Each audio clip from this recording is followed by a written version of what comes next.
Tuesday morning, we're at a new spot. This is Topwater Tuggers, back at it.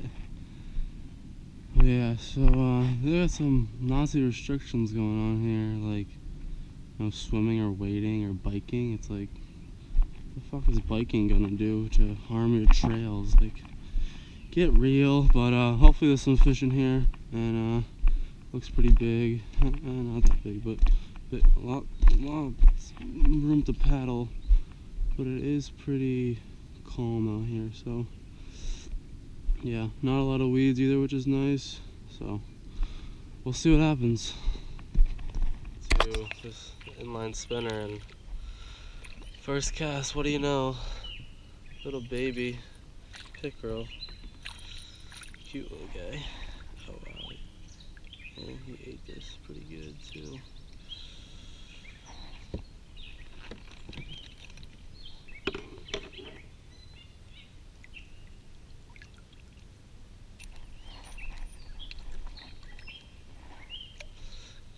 I'll take that for number one.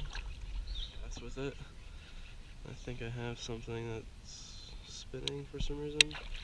It's a little calico or black crappie. Something of the sort.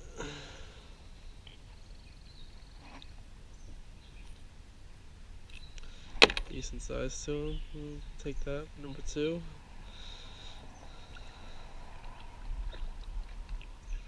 Could be a bass. It could have fell off. Oh, no, it's still on. It looks like a bass. Decent sized guy, too. Nothing crazy, but nothing tiny either.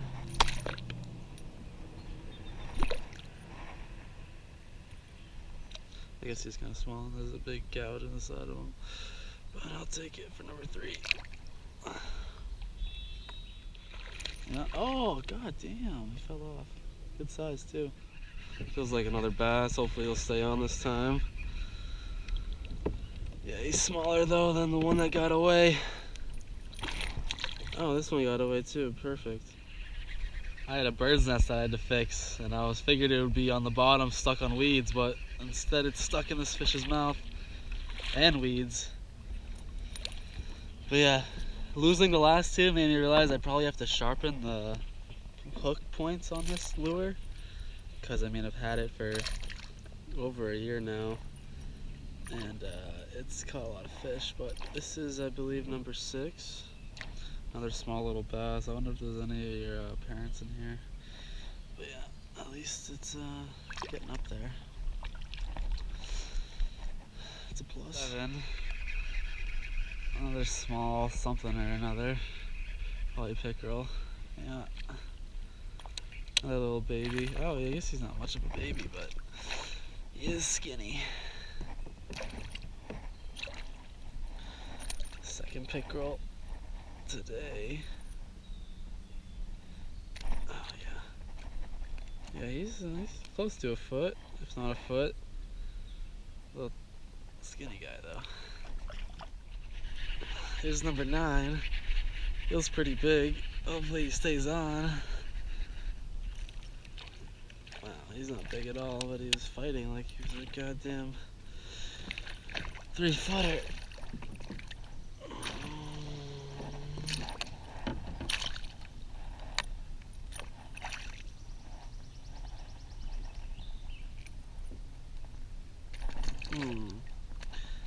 Good size.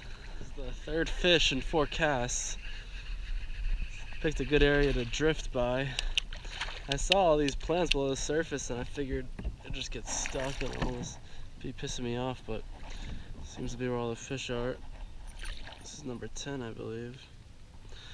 Number 10 that I've seen. Not necessarily landed though, but you know, take some liberties with it. As long as I can identify the fish, I feel like it was technically caught. If it comes off in the like 30 feet away and I have no idea what it was, then I don't count that, but that's a small little bass. That's gonna do it for another episode of Topwater Tuggers. The wind's picking up and rain's about to be upon us here.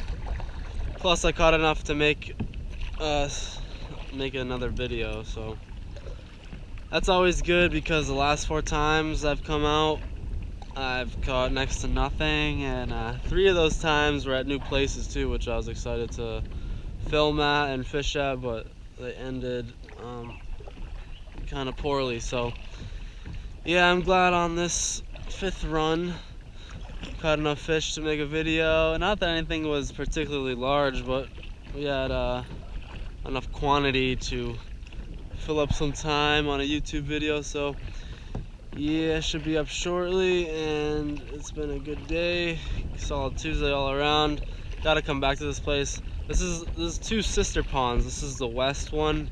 I went to the east one, and there's like a public beach there, and you need like a parking permit, and I knew that, but I figured on a Tuesday morning like you could get away with it. But there was signs everywhere saying you need a permit to park, and I was like, I don't want a ticket this morning, so I decided to come to this west pond, and there's no motorboats allowed. It's just like kayaks and canoes and stuff.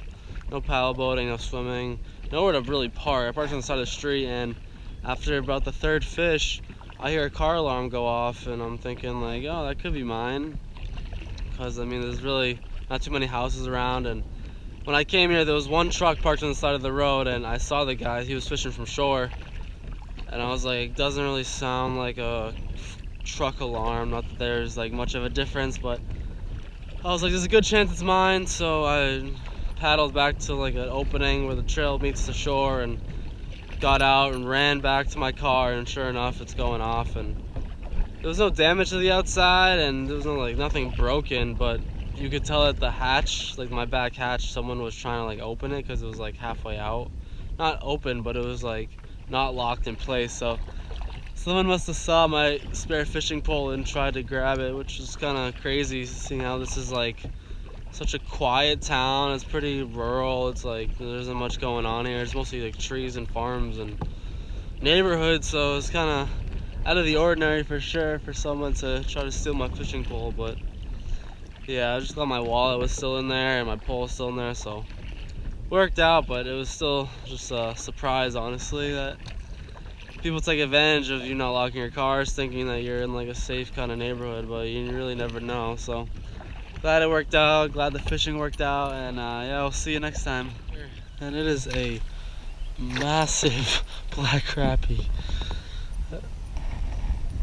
This thing is an absolute beast.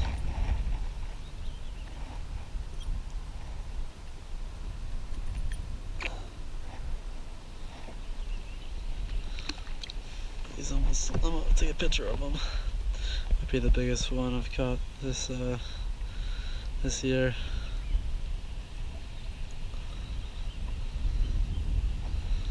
But yeah, I was about to switch this thing out. Usually the inline spinner works wonders here.